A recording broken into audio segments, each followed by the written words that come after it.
কুরবানি করা হচ্ছে ওয়াজিব এবং পাঁচ ওয়াক্ত নামাজ এটি মুসলমানদের জন্য ফরজ। যারা সারা বছর নামাজ পড়ে না ওই মানুষগুলো দেখা যায় কুরবানির সময় খুব মানে উঠে পড়ে লাগে। এদের এক্সাম্পলটা যদি দেওয়া যায় তো লুঙ্গি খুলে পাগড়ি পরার মতো এদের অবস্থা হয়ে যায়।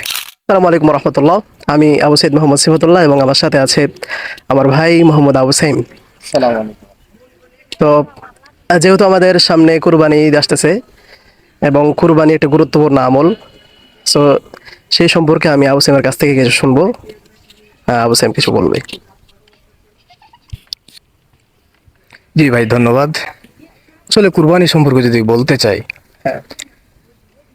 আমাদের সমাজে অনেক মানুষ রয়েছে যারা এই কুরবানির সময়ে কুরবানি দেওয়ার জন্য অনেক আগ্রহ প্রকাশ করে থাকে, অথচ তারা কিন্তু পাঁচ ওয়াক্ত নামাজ আদায় করে না।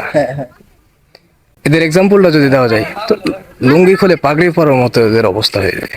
কোনো পার্থক্য নেই, কারণ কুরবানি করা হচ্ছে ওয়াজিব এবং পাঁচ ওয়াক্ত নামাজ এটি মুসলমানদের জন্য ফরজ। আপনি যদি জীবনে কখনো কুরবানি না দেন, এটা যে আপনার কুফরি হয়ে যাবে হাদিসে এমন কোথাও নেই। কিন্তু আপনি যদি এক ওয়াক্ত নামাজ নষ্ট করে দেন তবে আপনি কাফের হয়ে যাবেন, এরকম অনেক হাদিস রয়েছে। অথচ আমাদের নামাজের প্রতি কিন্তু কোনো খেয়াল নেই। অসংখ্য ধন্যবাদ আপনাকে, আপনি গুরুত্বপূর্ণ কথা বলেছেন। তা আসলে এটা বাস্তব যে আমরা আসলে নামাজ পড়ি না। নামাজের প্রতি নামাজ আমাদের যেহেতু ফরজ কাজ, ফরজ একটি ইবাদত, এটার প্রতি আমাদের আগ্রহ নাই।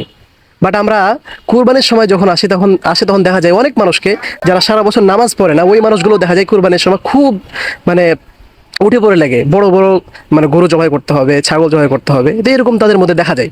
বাট আসলে হওয়া উচিত ছিল নামাজের প্রতি তাদের আগ্রহ। তার মানে এটা বলতেছি না যে কুরবানি দেওয়া যাবে না, ব্যাপারটা এমন না। তবে ফরজ কাজের প্রতি আমাদের বেশি ধাবিত হওয়া উচিত ছিল। আল্লাহ ফাসাল্লি লিরাব্বিকা ওয়ানহার, তোমার জন্য নামাজ আদায় করো এবং কুরবানি করো।